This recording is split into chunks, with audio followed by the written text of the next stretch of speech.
A madrugada era sufocante. Júlia despertou com um sobressalto, seu coração batendo descompassado como se estivesse fugindo de algo invisível. O relógio na parede marcava exatamente 3 da manhã. Sentada na cama, ofegante, ela ficou em silêncio, tentando entender o que a acordara de forma tão abrupta. O quarto estava escuro, mas era como se um peso estranho tivesse preenchido o ar, uma presença densa e sufocante. Então, ela ouviu um som profundo, grave, que parecia se espalhar por toda a cidade, uma espécie de zumbido que surgia de todos os lados e ecoava nas paredes como um canto distante e soturno. A primeira reação foi de descrença. Talvez estivesse sonhando ainda, mas o som crescia em intensidade, uma melodia aterradora que parecia sussurrar algo incompreensível, mas ameaçador. Curiosa e amedrontada, Júlia se levantou da cama e foi até a janela. O mundo lá fora estava mergulhado em uma neblina espessa, o que era estranho, considerando que as noites ali eram quase sempre limpas. As luzes da rua piscavam fracamente, lutando para se manter acesas em meio à penumbra. Em uma cidade que costumava ser viva, até mesmo nas madrugadas, aquele silêncio sombrio não parecia normal.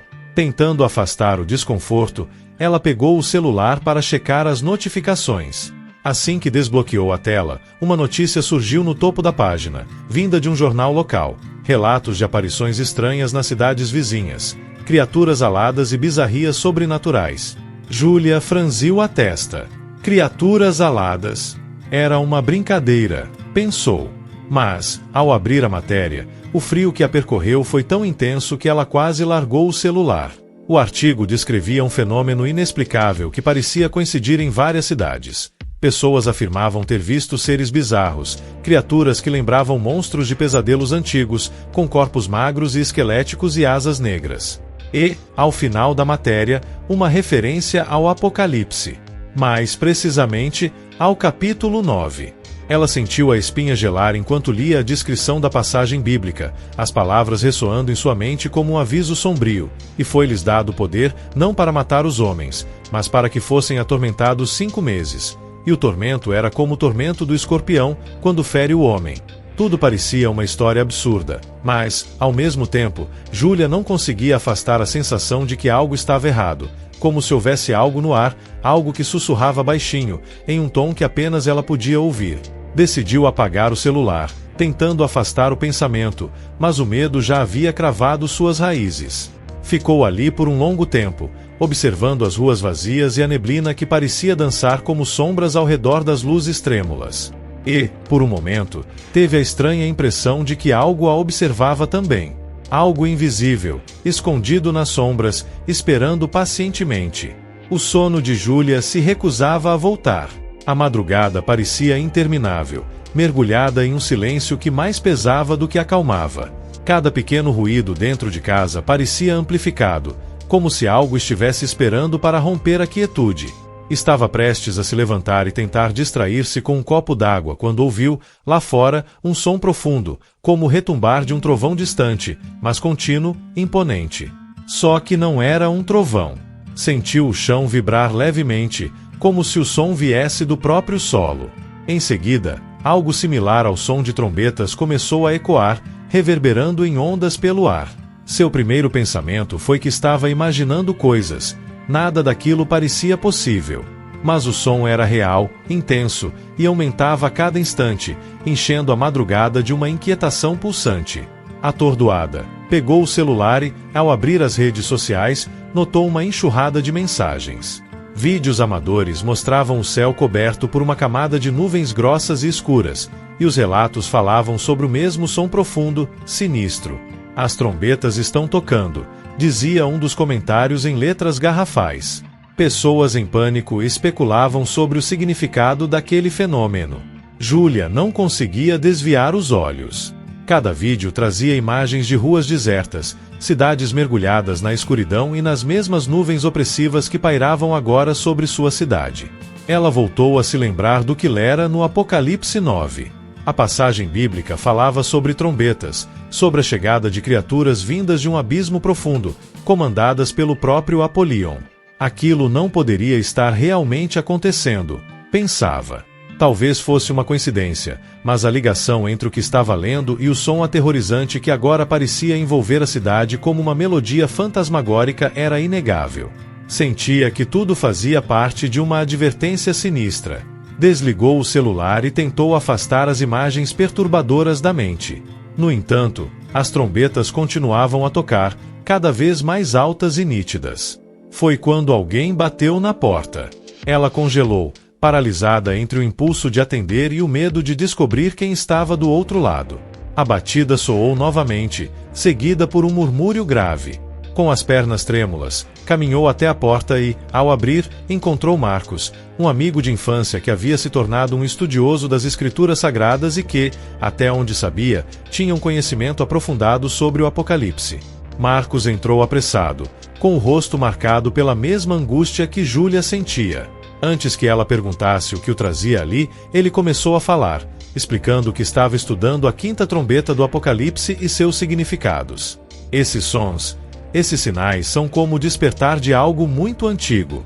A quinta trombeta fala sobre a abertura do abismo e a chegada de criaturas que atormentariam os homens, não para matar, mas para espalhar a dor e o medo, disse ele com uma voz baixa, quase como se estivesse confessando algo perigoso. Júlia sentiu o estômago revirar. O medo a envolvia de forma quase tangível, mas, ao mesmo tempo, ela não conseguia parar de ouvir. Ele explicou que, segundo as profecias, essas criaturas não poderiam ser vistas como meros monstros, mas como entidades que traziam consigo a punição para os homens.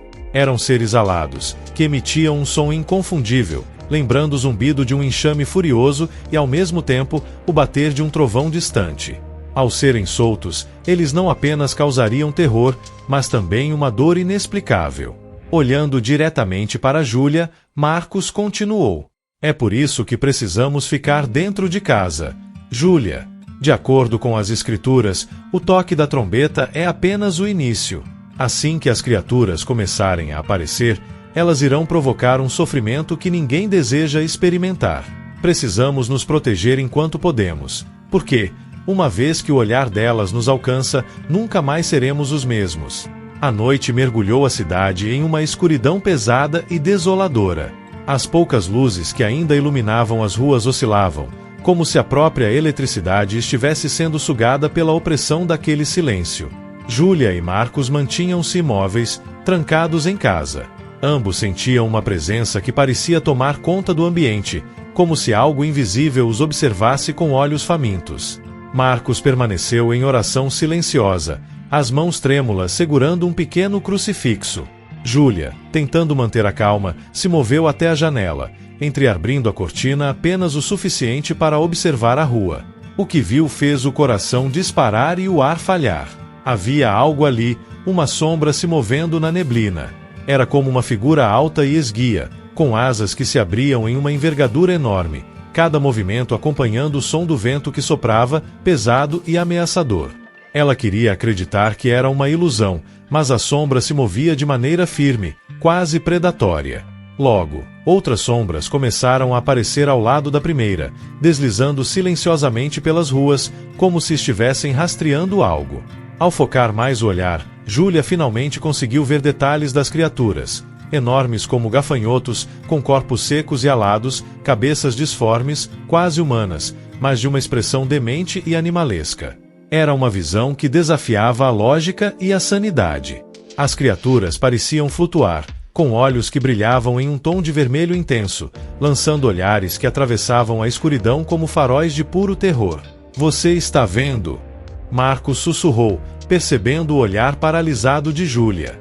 Esses são os seres que anunciam o Apocalipse, os que foram libertados do abismo. Eles não estão aqui para matar, mas para atormentar. Ela fechou os olhos por um instante, tentando afastar aquela imagem horrenda de sua mente. Mas o som lá fora, um misto de zumbido de enxame e o grito abafado de algo inumano, não parava. Parecia crescer e ressoar pelas paredes da casa. Júlia recuou, tremendo, e se afastou da janela, mas o pavor aumentava a cada segundo, como se o próprio ar estivesse sendo contaminado pela presença daquelas criaturas. As luzes da casa piscavam, e cada oscilação lançava sombras nas paredes que se moviam de forma independente. Marcos se manteve em oração, mas era evidente que ele também estava apavorado. O som das criaturas ficou mais alto e, em determinado momento, pareceu que elas haviam parado bem em frente à casa. Júlia sentiu seu coração acelerar ainda mais. O impulso de gritar ou correr se misturava com o terror de ser vista por aqueles olhos. De repente, um dos vidros da janela rachou e um barulho de asas se aproximou. Júlia prendeu a respiração e ouviu um sussurro frio, um som que não vinha de um lugar físico, mas parecia ecoar em sua própria mente. Era uma voz rasgada e baixa, que a fazia sentir o peso da morte e da desolação. Fomos libertados para o tormento. Olhem para nós, pois trazemos o fim. Ela se encolheu, abraçando-se para conter o tremor incontrolável que dominava seu corpo. Não era apenas medo. Era um sentimento de vazio profundo, uma certeza de que aquelas criaturas estavam além de qualquer explicação humana. Elas não eram simples monstros. Eram arautos de algo muito mais devastador, sombras de uma dor insuportável que ameaçava romper qualquer sanidade. Marcos a puxou de volta para longe da janela. Não olhe para eles, Júlia. Evite seus olhos. Dizem que, uma vez que eles nos veem diretamente, não há como voltar atrás. Ele apertou o crucifixo com ainda mais força e se moveu com cautela até uma mesa, onde começou a acender velas e espalhar sal ao redor da porta, sussurrando antigas palavras de proteção. Os ruídos externos cresceram, transformando-se em uma sinfonia de horrores. Lá fora, os gritos distantes de vizinhos que tinham cedido ao desespero misturavam-se ao som das criaturas. Por fim, a casa voltou a mergulhar no silêncio. A impressão de que estavam temporariamente seguros era frágil, mas suficiente para que ambos soltassem o ar preso. As horas seguintes se arrastaram como uma lenta tortura psicológica. Cada ruído, cada sombra, cada passo dado parecia ecoar como um alarme dentro da mente de Júlia. A sensação de estar sendo observada nunca desaparecia completamente, como se aquelas criaturas lá fora pudessem enxergar através das paredes, sentindo o cheiro de seu medo e sua vulnerabilidade. Marcos se mantinha próximo, murmurando orações quase inaudíveis, suas palavras carregadas de uma fé desesperada. A sala estava mergulhada em escuridão. Haviam apagado todas as luzes na esperança de não atrair atenção. As sombras nas paredes pareciam se mover por conta própria, serpenteando como se estivessem vivas. Do lado de fora, o som de asas e o bater de corpos magros e esqueléticos contra janelas invadia a quietude da casa, criando uma sinfonia apavorante de sussurros e sibilos. A voz de Marcos quebrou o silêncio. Essas criaturas não podem entrar, a menos que sejam convidadas.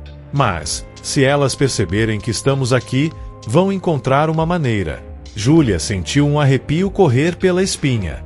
Não havia descanso. Cada segundo era uma luta para manter a sanidade, para evitar que o terror a dominasse. Então, um som diferente ecoou pela casa, um som humano. Gritos desesperados e apavorados vinham da rua. Júlia instintivamente deu um passo em direção à janela, mas foi contida por Marcos, que a segurou com firmeza. Não olhe, ele sussurrou, sua voz carregada de urgência. Essas criaturas jogam com o desespero. Estão usando os gritos para fazer com que abramos as portas, que olhemos para elas. E, uma vez que as encaramos, não há mais volta. A realidade parecia derreter ao redor de Júlia, deixando-a presa em um pesadelo sem fim. Seus pensamentos vagavam entre a necessidade de sobreviver e o impulso insano de abrir a porta e encarar o que estava lá fora. A pressão era quase insuportável, um peso que ameaçava esmagar o pouco de esperança que ainda tinha. Marcos tentou desviar a atenção de Júlia, pedindo que o ajudasse a reforçar as portas com móveis e a selar as janelas. O medo os mantinha ocupados, mas no fundo sabiam que estavam apenas prolongando o inevitável.